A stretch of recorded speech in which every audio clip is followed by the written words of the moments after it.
आज स्टार्ट करते हैं नया टॉपिक कुबरनेटिस में। और टॉपिक का नाम है, लिख देता है यहाँ पे, कुबरनेटिस ऑथेंटिकेशन एंड एथराइजेशन। ठीक है, बात करेंगे ऑथेंटिकेशन एंड एथराइजेशन क्या होता है। देखो, डिटेल में समझते हैं। आपने कमांड मारा क्या? Kube CTL. आपने कमांड मारा kube CTL run test hyphen hyphen image equal to N. तो आपने बोला पॉड बना दो भाई। अब ये होगा कैसे? सबसे पहले चेक करेगा ऑथेंटिकेशन, फिर चेक करेगा एथोराइजेशन। तो मान लो ये चल रहा है आपका एपीआई सर्वर। क्या चल रहा है ये? API server. API server. ये चल रहा है आपका डेटाबेस। क्या चल रहा है? ETCD database. ठीक है। तो आपने क्या कमांड मारा? Kube CTL run text hyphen hyphen image equal to engineering. आपने बोला भाई पॉड बना दो, है ना। सबसे पहले डिपेंड करता है कि आपने कमांड कहाँ से बैठ के मारा। क्या आपका एपीआई सर्वर जिस नोड में चल रहा है, क्या आपने डायरेक्ट उस नोड में बैठ के कमांड मारा? है ना। एपीआई सर्वर कहाँ चल रहा होगा? मास्टर नोड में चल रहा होगा। क्या आपने मास्टर नोड को लॉग इन करा, फिर वहां बैठ के आपने कमांड मारा, या आपने अपने लैपटॉप से मारा? जैसे ये मान लो मेरा लैपटॉप है, ये मेरा लैपटॉप है, मैं यहाँ बैठ के कमांड मार रहा हूँ। मैटर नहीं करता कि आपने कमांड कहाँ से मारा। आप अपने लैपटॉप से मार रहे हो या सर्वर पे लॉग इन करके, मास्टर नोड पे लॉग इन करके डायरेक्ट मार। जब आप कमांड मारते हो kubectl run text hyphen F image equal to nginx, तो ये क्यूबसीटीएल कमांड क्या करता है? जिस भी मशीन में बैठ के आप कमांड मार रहे हो, उस मशीन की होम डायरेक्टरी में डॉट क्यूब नाम का एक फोल्डर होता है, उसके अंदर एक कॉन्फ़िग नाम की फाइल होती है। उस फाइल को जाकर रीड करता है। क्या करता है? उस फाइल को जाकर रीड करता है। अब उस फाइल के अंदर ऑथेंटिकेशन डिफाइन होता है। क्या होता है? ऑथेंटिकेशन। उस फाइल के अंदर एपीआई सर्वर का एड्रेस लिखा होता है। समझ आ रही मेरी बात? यहाँ पे एपीआई सर्वर का एड्रेस लिखा होता है। तो उस एपीआई सर्वर को कनेक्ट करता है वो, और कनेक्ट करने के लिए ऑथेंटिकेशन यूज करता है। अब ऑथेंटिकेशन के कितने टाइप होते हैं वो अभी बात करूंगा। सबसे पहले क्या समझो, कि जब भी आप कमांड रन करते हो क्यूसीटीएल run test hyphen FN image, आप मास्टर नोड के अंदर लॉग इन करके कमांड रन करो, या आप अपने किसी पर्सनल लैपटॉप के अंदर से रन करते हो। ठीक है। पर्सनल लैपटॉप के अंदर से रन करोगे, सबसे पहले वो क्या क्या करेगा? आपकी होम डायरेक्टरी के अंदर जाएगा, कॉन्फ़िग नाम की फाइल को रीड करेगा। इस कॉन्फ़िग नाम की फाइल के अंदर एपीआई सर्वर का एड्रेस होता है। क्या होता है? एड्रेस होता है। अब एपीआई सर्वर का कुछ भी एड्रेस है, मान लो आपका एक मास्टर नोड लंदन में रखा हुआ है, आप मुंबई में बैठे हो। ठीक है। आपने मारा kube CTL run test image, वो इस कॉन्फ़िग फाइल को जाके पढ़ा और उसको एड्रेस मिल गया। तो वो एड्रेस देखेगा भाई, कम्युनिकेट कर रहा है कि आपके लैपटॉप से। चेक करेगा ना। मान लो ये इसका एड्रेस है, फॉर एग्जांपल इस एपीआई सर्वर का एड्रेस एग्जांपल के तौर पे ले रहा हूँ अभी। मान लो ये है 10.125.170.100 6443, कीबोर्ड नंबर है लाइक, ये एड्रेस। अब मैं अपने पर्सनल लैपटॉप में बैठा हूँ। अब मान लो ये प्राइवेट नेटवर्क है, तो डेफिनेटली कि कंपनी मुझे वीपीएन दी होगी कि भाई आपका क्लस्टर जिस भी नेटवर्क पे है, उस नेटवर्क से कम्युनिकेट कराने के लिए मुझे कंपनी ने वीपीएन दिया होगा। तो मैं वीपीएन यहाँ पे ऑन करूंगा, और वीपीएन ऑन करूंगा तो मैं मेरा क्लस्टर जिस नेटवर्क में है, उस नेटवर्क से कनेक्ट हो जाता हूँ। फिर मैं कमांड मारूंगा kube CTL run test image, तो एपीआई इस कॉन्फ़िग फाइल पे आएगा, और कॉन्फ़िग फाइल पे आके एपीआई का जो एड्रेस है, उस एड्रेस को हिट करेगा। यही करेगा ना। हिट करने के बाद अब उसे एड्रेस तो मिल गया, एड्रेस कम्युनिकेट कर रहा है, लेकिन कनेक्शन नहीं बनाएगा। कनेक्शन के लिए क्या करेगा? ऑथेंटिकेशन यूज करेगा। ऐसे कोई नहीं तो कोई भी कनेक्शन बना लेगा। तो ऑथेंटिकेशन के कितने टाइप हैं? तो ऑथेंटिकेशन के टाइप की अगर हम लोग बात करें, यहाँ पे लिखे types of authentication. Types of authentication. Types of authentication की बात करें तो पहला हो गया आपका TLS base authentication. TLS base, जिसमें सर्टिफिकेट यूज होता है। दूसरा आपका हो गया टोकन बेस ऑथेंटिकेशन। तीसरा हो गया आपका user name and password base authentication. ठीक है। तो जो भी ऑथेंटिकेशन मेथड आपने कॉन्फ़िगर किया होगा वो यूज करेगा। तो अगर मैं अपने लैपटॉप से बैठ के कमांड रन करता हूँ कि CTL run test hyphen FN image equal to nginx, तो कॉन्फ़िग वाली फाइल के अंदर गया, एपीआई का एड्रेस मिला, उसके बाद ऑथेंटिकेशन देखेगा कि आपने क्या पास कर रखा है। मान लो टीएलएस बेस ऑथेंटिकेशन डिफाइन कर रखा है। तो टीएलएस में क्या होता है कि भाई की चाहिए, क्या चाहिए, क्या चाहिए होता है, यूजर की चाहिए होती है, सर्टिफिकेट चाहिए होती है, फिर सीए सर्टिफिकेट। तो कॉन्फ़िग वाली फाइल के अंदर सारी चीजें डिफाइन होती हैं। मैं आपको दिखाता हूँ। देखो, ये मेरे पास क्या है, ये मेरे पास क्लस्टर है, ठीक है। ये मेरे पास क्लस्टर है। मैंने कमांड मारा kubectl गेट नोड। कैसे चल गया ये? अगर मैं अपनी होम डायरेक्टरी के अंदर जाऊँ, डॉट क्यूब के अंदर cd, कहीं और बैठा हुआ हूँ, ls हाइफन la करता हूँ, तो ये देखो डॉट क्यूब है। इसके अंदर जाऊँ, ये देखो, ये रही कॉन्फ़िग फाइल, दिख रही है। मैं कॉन्फ़िग फाइल को खोलूँ तो ये देखो क्या है, ये एपीआई का एड्रेस दिख रहा है, एपीआई का एड्रेस है। ये रहा यूजर नेम, क्या रहा, ये मेरा user name Kubernetes hyphen admin.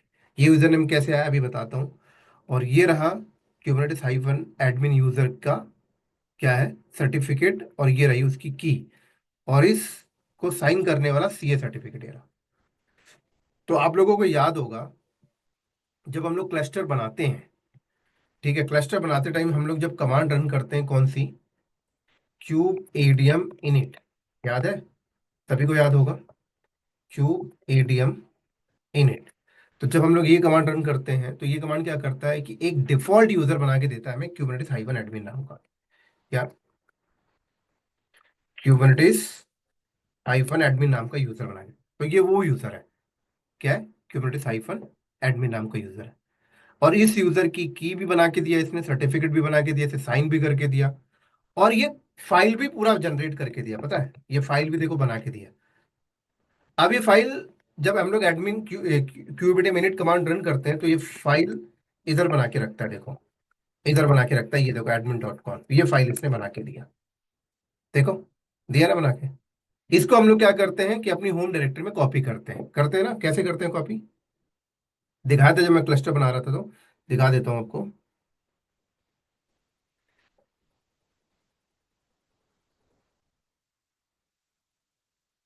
ये देखो, क्यूबिडी मिनट कमांड जब हम लोग करते हैं तो ऐसा आउटपुट आता है ना, सक्सेसफुल इनिशियलाइज हो गई। फिर आपको रिकमेंड करता है कि आप अपनी होम डायरेक्टरी में डॉट क्यूब नाम का फोल्डर बनाएं। फिर देखो ये क्या कर रहा है, कॉपी कर रहा है एडमिन डॉट कॉन्फ को क्यूब के अंदर, रीनेम कर रहा है कॉन्फ़िग, फिर ऑनरशिप दे देता है, ठीक है। ये देखो, तो यहाँ पर क्या होता है जब हम लोग कमांड रन करते हैं kubectl गेट पॉड या कुछ भी करते हैं, तो क्या करता है, आपकी होम डायरेक्टरी के अंदर कॉन्फ़िग नाम की फाइल को रीड करता है, ठीक है। उस फाइल के अंदर जाता है, उस फाइल के अंदर जाएगा और देखेगा एपीआई का एड्रेस, देखेगा ये एपीआई एड्रेस कम्युनिकेट कर रहा है नहीं कर रहा, ठीक है। अगर आपने क्लस्टर के अंदर ही लॉगिन करके बैठे तो फिर तो कोई इशू नहीं है नेटवर्क बेस। लेकिन क्लस्टर कहीं और रखा हुआ है, आप कहीं और बैठे हुए हो, तो डिपेंड करता है कि भाई आपके नेटवर्क में और क्लस्टर के नेटवर्क के बीच में जो कम्युनिकेशन है वो नेटवर्किंग टीम करके देगी जो भी वीपीएन वगैरह करना है उन्हें करके देगी। मतलब कम्युनिकेशन फर्स्ट इंपॉर्टेंट है। कम्युनिकेशन के बाद ऑथेंटिकेशन चेक करेगा, ऑथेंटिकेशन के लिए यूजर नेम ढूंढेगा, भाई यूजर नेम क्या है, ठीक है, उसकी सर्टिफिकेट क्या है, उसकी की क्या है, उसे सीए ने अथोराइज किया, सब कुछ चेक करेगा। सब कुछ हो जाने के बाद आप अथेंटिकेट हो जाते हो। तब अथेंटिकेट होने के बाद क्या होता है कि आपका कनेक्शन एपीआई के साथ बन चुका है। क्या बन चुका है? आपका कनेक्शन एपीआई के साथ बन चुका है।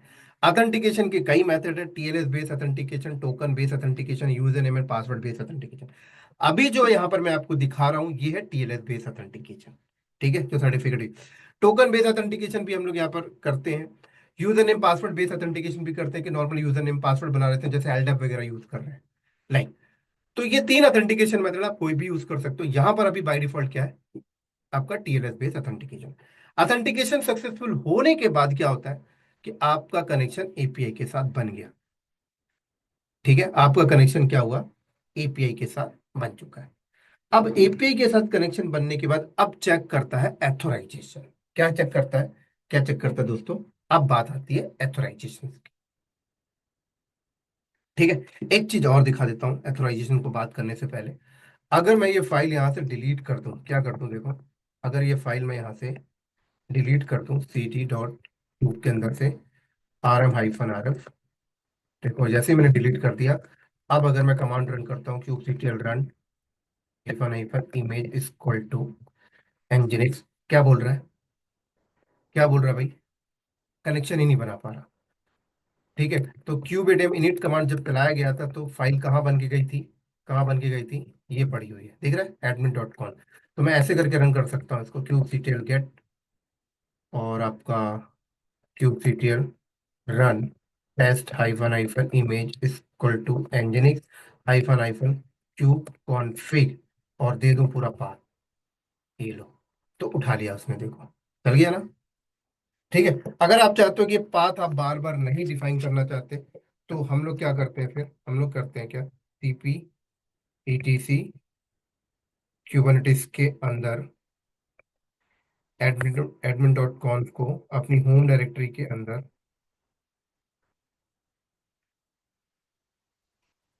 क्यूब के अंदर उसको कॉपी कर लिया, ये देखो।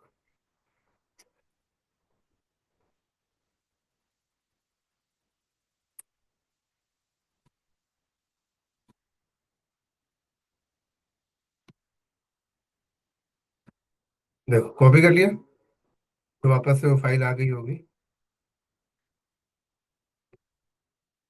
आ गई। अब मुझे लगाने की जरूरत नहीं है होती। क्यूब जीटीएल रन, नया पॉड बनाते हैं, देखो, ठीक है। और अगर आप चाहते हो कि यहाँ पर फाइल भी ना रखो, फाइल भी यहाँ पे आप नहीं रखना चाहते,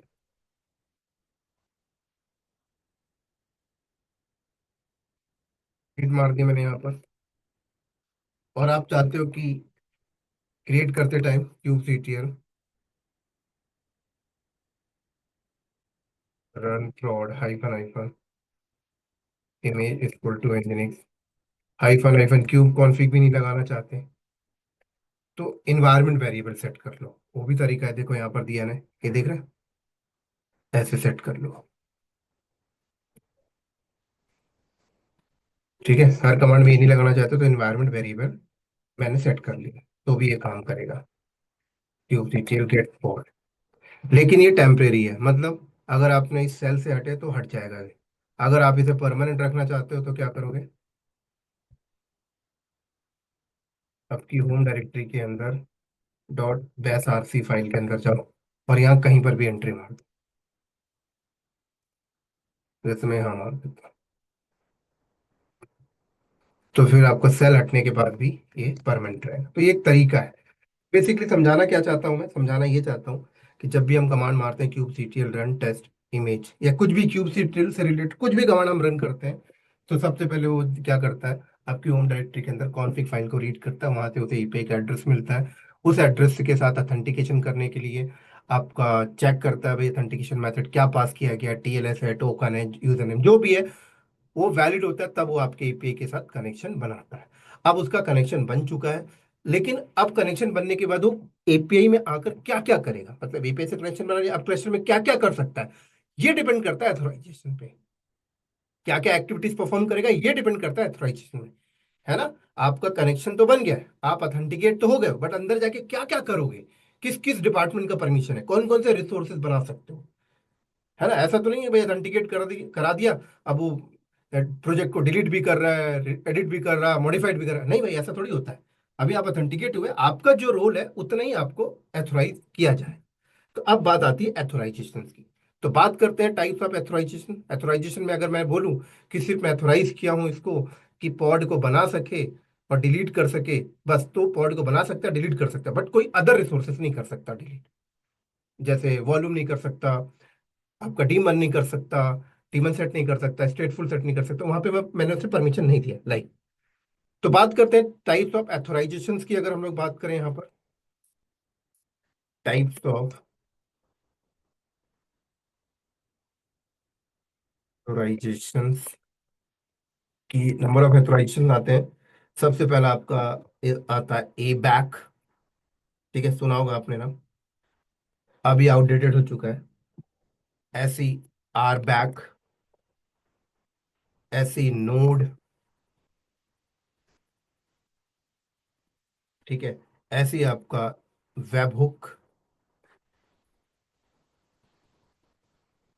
तो ये टाइप्स ऑफ एथोराइजेशन है। इन चार टॉपिक के थ्रू आप एथोराइज कर सकते हो यूजर को। ज्यादातर आपका जो यूज हो रहा है मार्केट में आरबैक है, तो इसीलिए आरबैक टॉपिक हम लोग करते हैं कि आरबैक के थ्रू हम लोग यूजर को एथोराइज करते हैं कि आप क्या क्या क्लस्टर के अंदर कर सकते हो। ठीक है, अथेंटिकेशन के ये मेथड हो गए, एथोराइजेशन के ये मेथड हो गए। समझ आ गई मेरी बात यहाँ पर। तो अब क्या होता है देखो, जब भी क्यूबरनेटिस पे काम करने वाला इंजीनियर कंपनी में ज्वाइन करता है, तो उसे एक अथेंटिकेशन दिया जाता है और फिर एथोराइजेशन दिया जाता है। तो एक पर्टिकुलर कुबरनेटिस की टीम होती है ना, जो, अगर कोई नया बंदा कंपनी में आया, जैसे हैरी नाम का बंदा है, तो हैरी नाम के बंदे के लिए हम अथेंटिकेशन मेथड क्रिएट करेंगे। ठीक है, टीएलएस जो भी कंपनी के अंदर चल रहा होगा, जैसे टीएलएस चल रहा हो, टोकन चल रहा हो, यूजर नेम पासवर्ड जो भी चल रहा हो, टीएलएस चल रहा है तो मान लो उसके लिए फिर हम लोग की बनाएंगे, फिर उसकी सर्टिफिकेट बनाएंगे, उसे साइन करेंगे। साइन करने के बाद फिर उसके बाद हम उसे यूजर नेम बनाएंगे। ठीक है, उसके लिए कॉन्फ़िग फाइल जनरेट करके देंगे। ठीक है, कॉन्फ़िग फाइल जनरेट करके देंगे तो आपके ईपीआई के साथ अथेंटिकेट कर लेगा, फिर क्लस्टर के अंदर वो क्या क्या एक्टिविटीज करेगा उसके लिए परमिशंस हम लोग क्रिएट कर करके उसे देंगे। जैसे परमिशन के लिए रोल बनाएंगे, रोल उसे बाइंड करेंगे। तो ये सब आपके एथोराइज किसके थ्रू कर रहे हो, ए बैक के थ्रू कर रहे हो, आर बैक के थ्रू कर रहे हो, नोड वेब किसके थ्रू कर रहे हो। तो मान लो कंपनी आर बैक यूज कर रही है, तो आर बैक के थ्रू फिर हम लोग रोल बनाएंगे, रोल उसे असाइन करेंगे, फिर बंदा अगर छोड़ के जाता है तो रोल उसे डिलीट करेंगे, फिर अथेंटिकेशन मैथड भी डिलीट। तो ये एक तरीका होता है क्लस्टर को अथेंटिकेट एंड एथोराइज। उम्मीद है आपको समझ में आ गया होगा। तो इस वीडियो को यहीं पे स्टॉप करते हैं, अगली वीडियो में इसको एक एक बारीकी से एक एक प्रैक्टिकल को डिस्क्राइब करेंगे। मिलते हैं नेक्स्ट वीडियो में, बाय।